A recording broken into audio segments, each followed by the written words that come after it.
There were two colored boys who talked to the police about what they witnessed at the JFK assassination, and Forrest Sorrells conflated the two into one and gave him the name Amos Euins. Just the kind of thing a white guy would do. And I'm going to start with the first on-the-record reference we have to the witness, Amos Euins. It's this radio report from Jim Underwood, and I got this from the David Fontpine, or maybe it's Peen, or it could be something else, YouTube channel. This is a recording of the first report we have from Jim Underwood about the witness Amos Euins. And then the police officers found an 11-year-old colored boy named Eunice, that was his last name, who said that he looked up after the first shot and saw a colored man lean out of about the fourth floor window of the Texas School Book Depository building and fire two more shots. The police are now surrounding the area down here. Sirens are screaming. And evidently, police believe that the man who fired the shots is still in the Texas School Book Depository building at the corner of Elm and Houston in downtown. We return you now to our regular program. And notice how this clip ends. Jim Underwood is still talking, and his voice is faded out. And apparently the announcer at the radio station decided to cut him off. And I detect a note of some apprehension or something in that announcer's voice, like he thinks, oh, maybe this shouldn't be on the air, or maybe somebody told him to cut that off. I think that's worth noting. I'm not going to speculate about that any further, but I think it's worth noting. And the important details worth noting in this report are that Underwood said that the witness was an 11-year-old colored boy, that his name was Eunice, that he saw a colored man shooting from about the fourth floor of the Texas School Book Depository. The reason these details are important to note is that every single one of them conflicts with the official story. Jim Underwood was deposed by the Warren Commission. He was not asked specifically about the colored boy witness, but he volunteered the information anyway. By that time, there was one police officer there, and he was a three-wheel motorcycle officer, and a little colored boy whose last name I remember as Eunice. Euins? Mr. Ball knows that the official story has the colored boy named Euins, so he asks Euins. It may have been Euins. It was difficult to understand when he said his name. He was telling the motorcycle officer he had seen a colored man lean out of the window upstairs and he had a rifle. He was telling this to the officer, and the officer took him over and put him into a squad car. By that time, motorcycle officers were arriving, homicide officers were arriving, and I went over and asked this boy if he had seen someone with a rifle, and he said, yes, sir. I said, were they white or black? He said it was a colored man. I said, are you sure it was a colored man? He said, yes, sir. And I asked him his name, and the only thing I could understand was what I thought his name was Eunice. Was he about 15? I couldn't tell his age. Looked to me to be younger. I would have expected him to be about 10 or 11 years old. And then Mr. Ball drops the ball and goes on to something else. Now here he says he remembers him as being about 10 or 11 years old, but in his radio report he said 11 years old. And if you don't know the age of the boy, and you're looking at him, he looks like he's 10 or 11, you're going to say, oh, he looks like he's 10 or 11, or about 10 years old.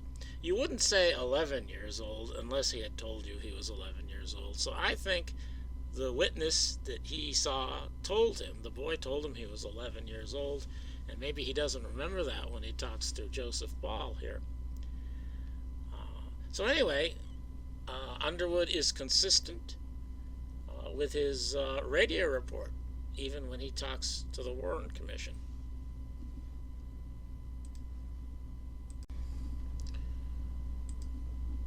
Now, the first appearance of the official story version of the Amos Euins stories comes on November 22nd with his affidavit at the Sheriff's Department. And this affidavit says that his name is Euins, not Eunice, says that his age is 15, not 11, and says that he saw a white man shooting, not a black man. That's a striking change of facts, I think.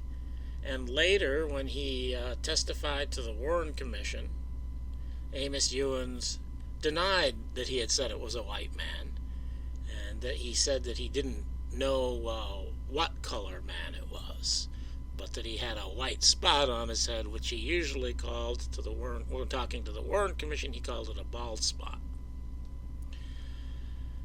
So the official story on the whether it's a white man, a black man, or I don't know, changed even within itself. But the official story consistently says his name is Euins and that he was 15. And to me, that's not credible that this is the same person that Jim Underwood spoke to. He must have told Underwood that he was 11. I don't see why he would lie in such a situation. And he certainly said a black man was shooting. Underwood heard him say that twice. He heard him say it to Sergeant Harkness, the officer with the three-wheel motorcycle, and he asked him himself, and Euins told him it was a black man shooting. So there's something wrong here. It's as if there are two different colored boys.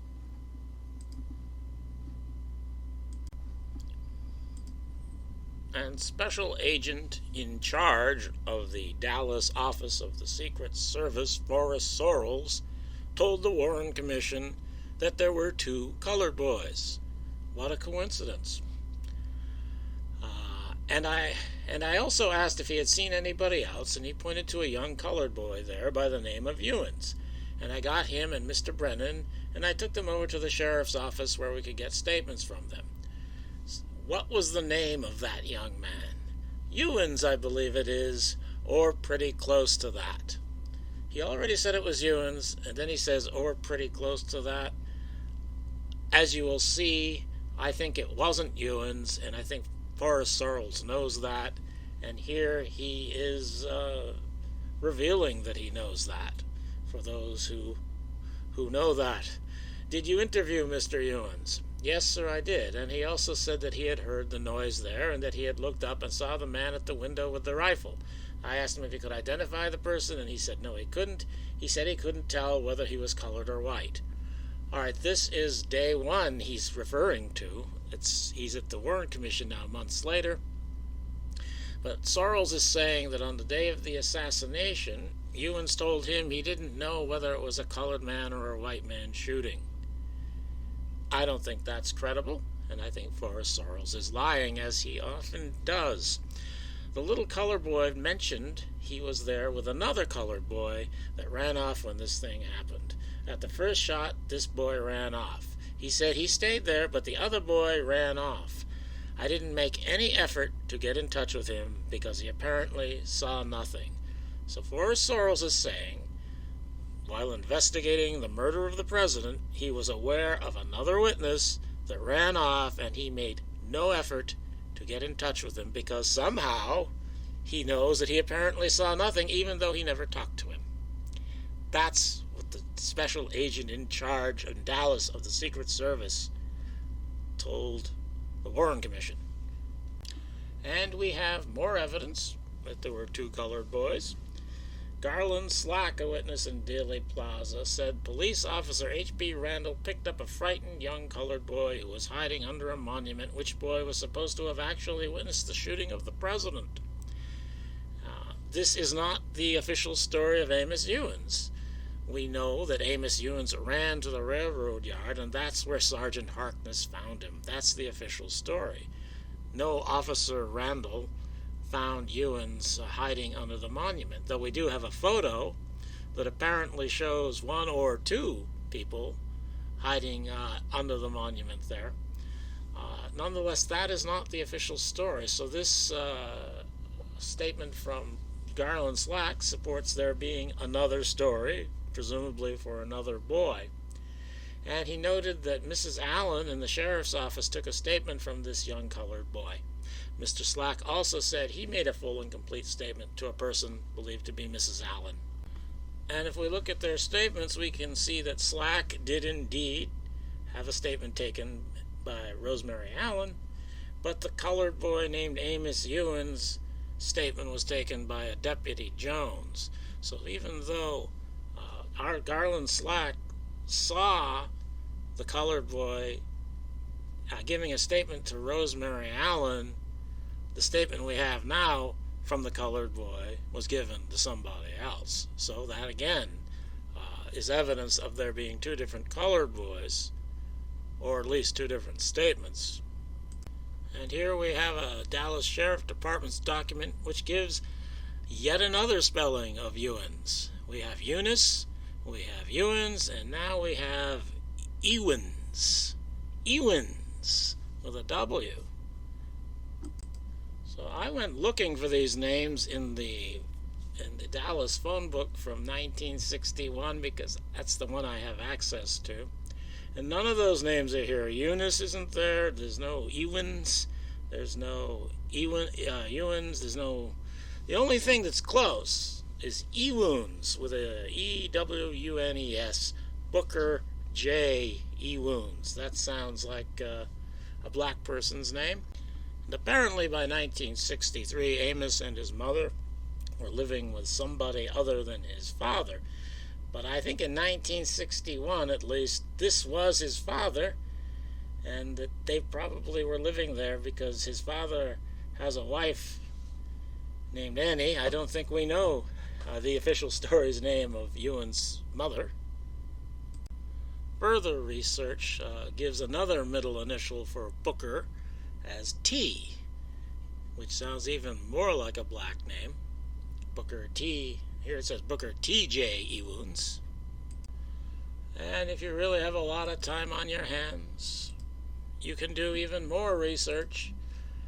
And on this, some kind of ancestry site, it shows that there were two sons named Euins in Dallas. And one of them was born around 1951, making him about 11 at the time of the assassination.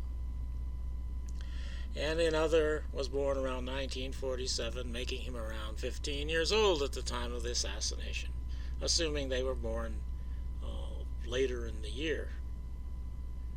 I don't have exact dates for their birth, but here we have what I think is an incredible coincidence with a name that almost nobody else in the world has, Euins, where we have two boys living in Dallas who are the right ages to be the two colored boys, the 11-year-old colored boy who talked to James Underwood, and the 15-year-old colored boy who became the official story witness.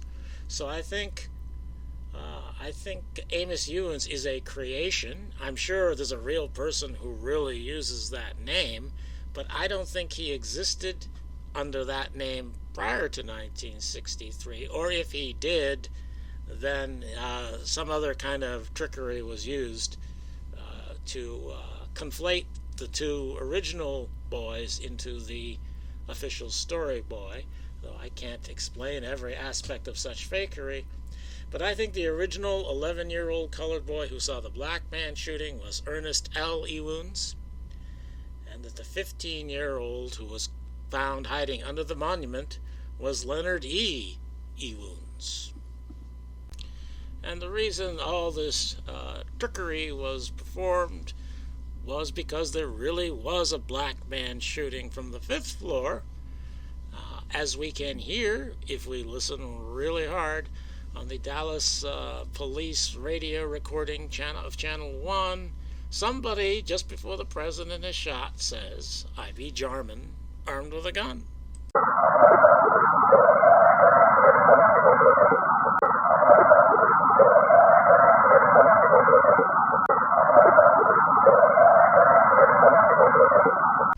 So that's it. That's why the two boys were conflated, in order to hide the fact that Junior Jarman was shooting.